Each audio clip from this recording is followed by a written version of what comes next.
The first thing you need to do is get a hunting camp down immediately. Build it first, build it early, and get it staffed before anything else.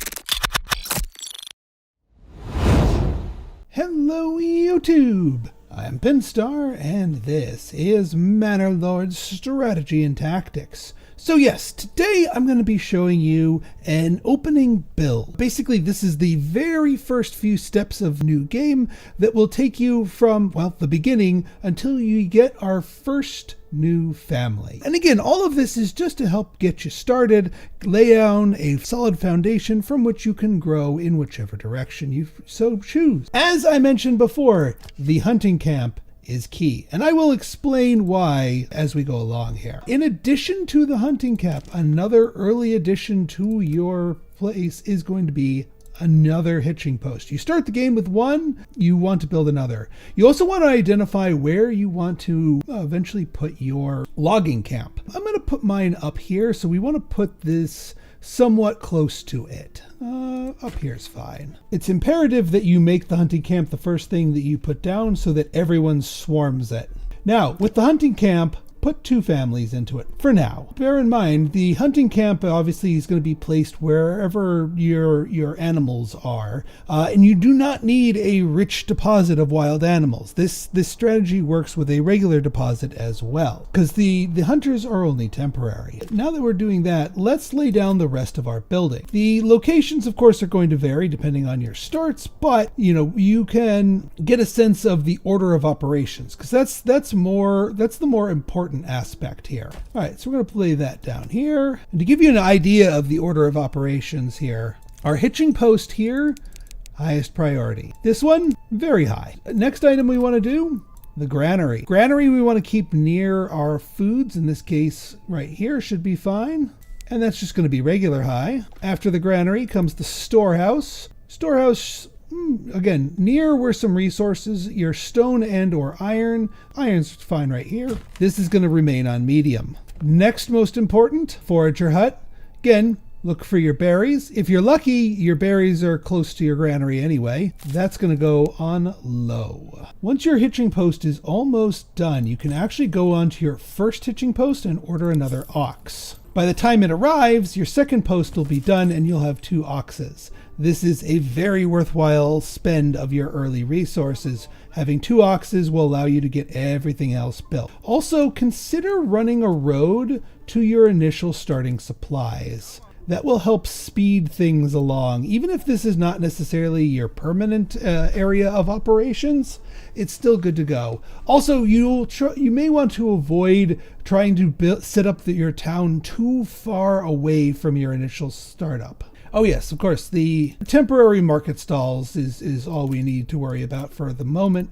We'll worry about permanent setups later, so it doesn't really matter where we put these, just somewhere central where a couple of stalls can get set up. As soon as the log camp is done, assign 1 family to it. That's all you'll need. Once your granary is done, assign a family to it. At this point, you also probably want to take one of your hunters off of storage as well, or off of your camp as well. Once the storehouse is done, assign a family to it. Once the forager hut is done, assign a family to it. You'll now notice that you are out of open families, which is fine. Check your timber supply. If you have 5 or more, it's time to get started on your housing.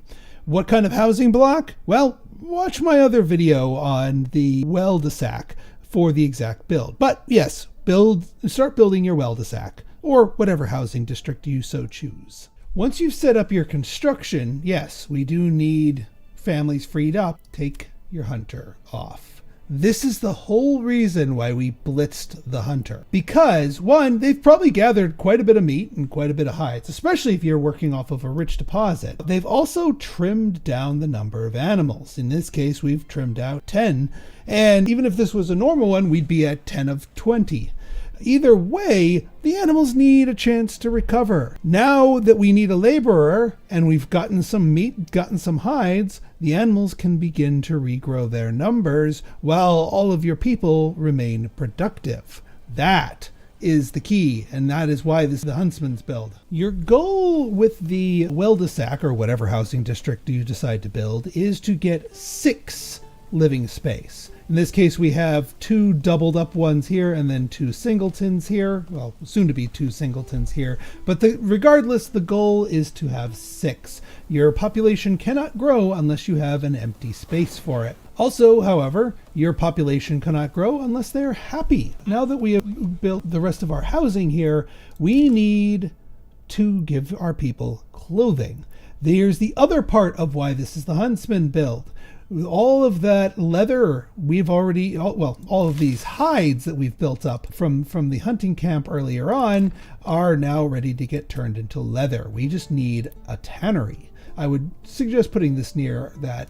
Also, obviously, we're going to need 4 timber for that. So for the moment, just keep your people settled. If you have the spare population, you can slot them in somewhere else. Since we have the rich wild animals, I think I'm going to put them back on hunting for just a hot minute. If this was not a rich deposit, they probably would not have fully recovered by now, but they'd still be recovering, so it'd still be a value add. Okay, we are at 4 timber, so let's get that tannery down. All right, with the tannery complete, we put our 5th family in here. Now you may be asking, Pinstar, aren't you forgetting about firewood? I mean, you start the game with a little bit, but you do burn through your fuel eventually.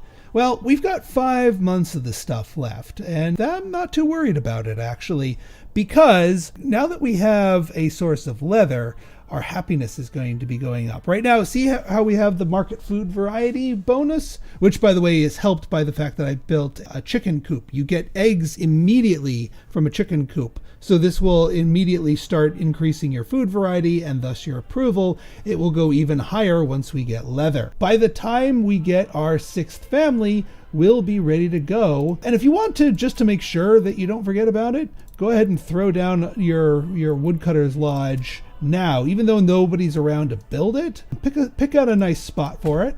I'd say down here is pretty good. And once the 6th family joins us, they'll immediately start building that, and then you can just make them the woodcutters and go from there. See, there's the clothing market supply +3.